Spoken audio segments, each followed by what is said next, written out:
yo mis editoriales no son muy formales que digamos, sí son reflexiones acerca de todo lo que pasa, de toda esta semana tan convulsionada, ¿no? Donde hubo mucho cambio todo el cambio de gabinete, que ya lo venimos tratando también en la semana pasada, la carta de Cristina, que efectivamente algo señaló algo muy fuerte, que quizá no se hizo tanto hincapié en eso, ¿no? Que Cristina realmente denunció el rumbo de ajuste fiscal, ¿no? Estuvo Martín Guzmán dando entrevista diciendo, ¿no?, que de ninguna manera hizo un ajuste fiscal, pero esto Cristina lo señaló. Entonces, bueno, hubo cambios de gabinete, bueno, el principal cambio del jefe de gabinete, que es ahora Mansur, gobernador de Tucumán, el jefe de gabinete, pero que en realidad en la parte de economía, la cartera de economía quedó igual, la cartera de comercio interior quedó igual, ¿no? Ahora lo vamos a hablar también con Guillermo Moreno. Entonces, se me viene a la mente esto que decía el gran pensador Arturo Jauretche, ¿no? Que él decía, no se trata de cambiar de collar, sino dejar de ser perro, ¿no? Creo que esto es fundamental. Y esta frase tenía que ver ciertamente cuando él hablaba de la conformación de la conciencia nacional, del ser nacional. Y que no bastaba con habernos en un momento independizado de España, de la corona española, sino que teníamos que dejar de ser una colonia de otros, ¿no? De las oligarquías, del Imperio Británico, ¿no? En ese entonces. Ahora podríamos decir Estados Unidos, los organismos de crédito, el FMI. Entonces, Jauretche desde este lado, Jauretche, que vivió de 1901 a 1974, fue un pensador, escritor, fue político argentino, peronista, ¿no? Arraigado el pensamiento, la doctrina nacional peronista. Y ahí Jauretche definió a los cipayos y a los vendepatrias, ¿no? Como aquellos gobernantes locales que se sometían a los designios coloniales, en vez de bregar por el desarrollo económico, social y político de sus propios nacionales, del pueblo, ¿no? Y parece que desde ese tiempo, ¿no? Desde aquellos tiempos, es el país en el cual nos debatimos, ¿no? Si ser el ser nacional y buscar una salida nacional, defendiendo nuestra soberanía, nuestra economía, o ser, digamos, el apéndice de una colonia, o por ahí no colonia territorial, pero sí en lo económico. Perón también lo definió muy bien cuando hablaba de la independencia, cuando hablaba del Día de la Independencia, creo que incluso lo pasamos acá. En nuestro programa del sábado pasado decíamos, también lo citamos a Néstor Kirchner, que decía que en la economía los números tenían que cerrar con la gente adentro, porque que te den bien las cuentas, pero que la gente no esté incluida, que no haya trabajo, que no haya inclusión, que no haya para comer, tampoco sirve, ¿no? Las cuentas perfectas, pero si tu gente adentro la tenés mal. Eso decía siempre Néstor Kirchner. Y también analizamos la carta abierta de la vicepresidenta Cristina Fernández de Kirchner, en la cual exponía, esto es textual de la carta de Cristina. También señalé que se estaba llevando a cabo una política de ajuste fiscal equivocada, que estaba impactando negativamente en la actividad económica y por lo tanto en la sociedad, y que esto iba a tener consecuencias electorales. No lo dije una vez, me cansé de decirlo, y no solo al presidente. Ella dice, bueno, si seguimos con este rumbo económico vamos a perder. Ella lo adelantó, dice, yo lo dije a esto, ¿no? Solo dijimos que fue tarde, bueno, yo dije que había sido un poco tarde esta declaración de Cristina, pero que bueno, que en sí lo expone, y partimos de la base de que ella no estaba de acuerdo con el rumbo económico que se estaba llevando adelante. Desde las PASO hasta hoy hubo cambio de ministros. Argentina le pagó, de lo que fue pasando esta semana. Argentina le pagó al FMI 1.883 millones de dólares, que nosotros acá sacamos la cuenta, que equivale a 23 millones de IFE, de 15.000 pesos que se podrían dar. Correspondientes al primer vencimiento del capital de los 44.000 millones contraídos por el gobierno de Mauricio Macri. O sea, esta deuda, esto que se denuncia, el deudicidio, la deuda ilegal de que nos dejaron, bueno, se está pagando. Entonces, se está pagando y eso de alguna manera es legitimar la deuda. Una deuda que la estamos pagando los que no contrajimos la deuda. Uno paga la deuda que se contrae. ¿Por qué estamos pagando nosotros? Se socializan las pérdidas acá, ¿no? Pero la plata se fugó y unos pocos hicieron negocios, ¿no? Entre todas esas cosas se fijó un aumento del salario mínimo que ascendería a los 33.000 pesos en febrero de 2022, lo que llega apenas a media canasta básica, lo que equivale a un alquiler de un monoambiente. El aumento en sí equivale a 6 o 7 kilos de asado, eso que se aumenta y eso que se festeja, ¿no? Como para sacar una cuenta. Entonces yo me pregunto realmente, ¿qué festeja el sector sindical? ¿Qué conquista es esto para los trabajadores? En lo esencial pareciera que damos vuelta alrededor de lo mismo y estamos pagando una deuda que no contrajimos, que no significó para nosotros ningún beneficio. Es plata que se fugó, es plata que se fue a la timba, y cuyos responsables no solo siguen impunes, vivitos y coleando, sino que se erigen como propuesta electoral. Se presentan a elecciones y les va bien encima. O vivimos una gran paradoja o no aprendemos más.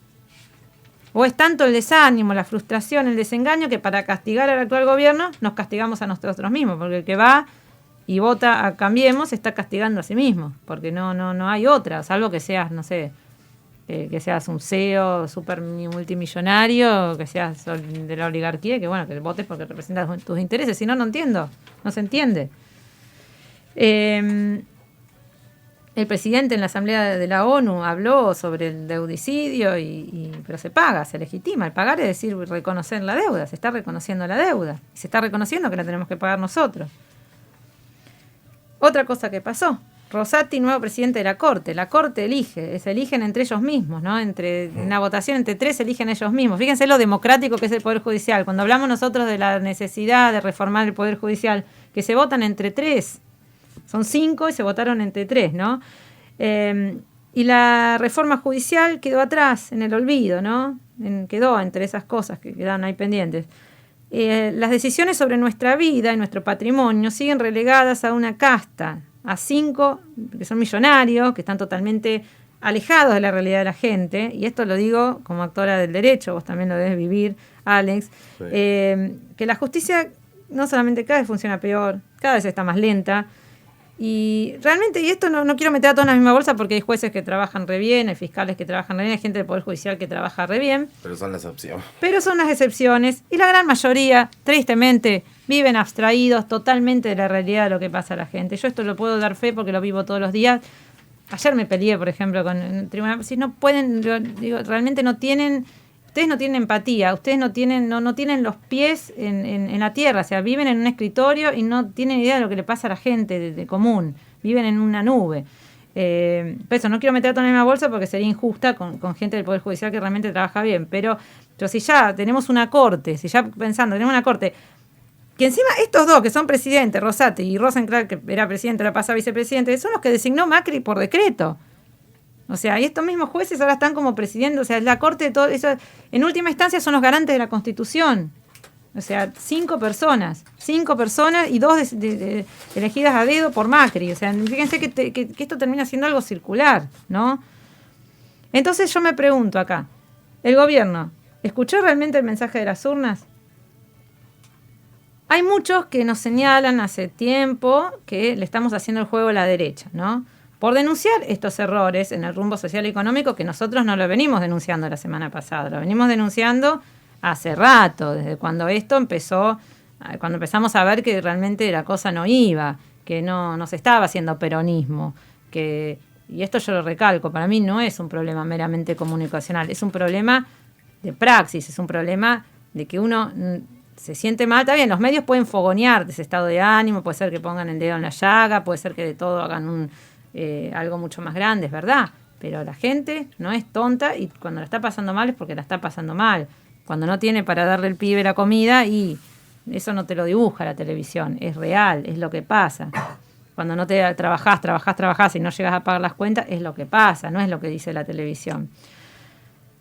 Entonces, bueno, nos señalan esto y nos dicen, ojo, que si ganan los amarillos, sí, van por todo y van a sacar las indemnizaciones. Y claro que sí, no es que no tienen razón.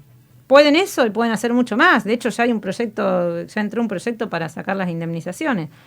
Y esto ellos lo han dicho porque cuando Macri mismo salía a decir que el salario, que el trabajador era un costo. O sea, no lo esconden a esto. Es así piensan al trabajador. Ellos dicen que un trabajador no tiene derecho a comprarse un plasma, ni un celular, ni irse de vacaciones. Lo dijeron. O sea, así trabajaron y así hicieron el gobierno.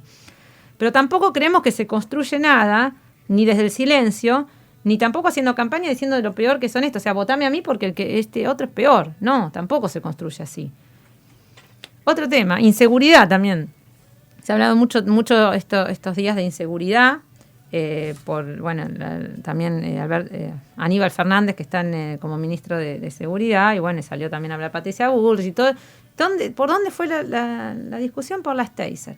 Taser sí, taser no. Eso es lo que parece que cuando hablamos de inseguridad tenemos que hablar o de aumentar las penas, o de meter presos a los pibes cada vez más chicos, o de armas, ¿no? De tasers. Y realmente yo digo, pero cuando hablamos de inseguridad, ¿no tenemos que hablar de la cuestión social, ¿no? Que lleva a la inseguridad? Y esto no quiere decir ser indulgente con los que cometen delitos, sino de entender que que una sociedad es insegura cuando 7 de cada 10 pibes no comen en la casa, por ejemplo. Eso es el germen de una sociedad insegura. Donde la escuela no contiene, donde los jóvenes no encuentran futuro, donde a los 40 años sos viejo para encontrar trabajo, donde donde trabajás toda la vida y no podés acceder a tu derecho legítimo a una vivienda digna. Entonces todo eso genera un contexto de inseguridad. Y no es ser eso, perdonar, es entender todo. Entender que, por ejemplo, están aumentando los robos con personas que no tienen antecedentes, por ejemplo. Y eso es un dato importante. El robo en el barrio, el robo al laburante que está re mal, que es horrible, pero es una realidad, porque el que más sufre la inseguridad termina siendo también los mismos pobres, los mismos trabajadores, porque los ricos tienen sus alarmas, sus vigilancias privadas, sus sistemas que por ahí, y bueno, y se roba al del barrio, y es tristísimo, pero es una realidad que está sucediendo, y tenemos que analizarlas de esa manera, no hablando de las taser. Entonces me parece que seguimos maquillando la realidad, quizá para que se vea un poco más linda, con anuncios que de alguna manera no dejan de ser parches, porque no cambiamos este modelo colonial, porque no cambiamos la matriz, porque seguimos pagando incondicionalmente.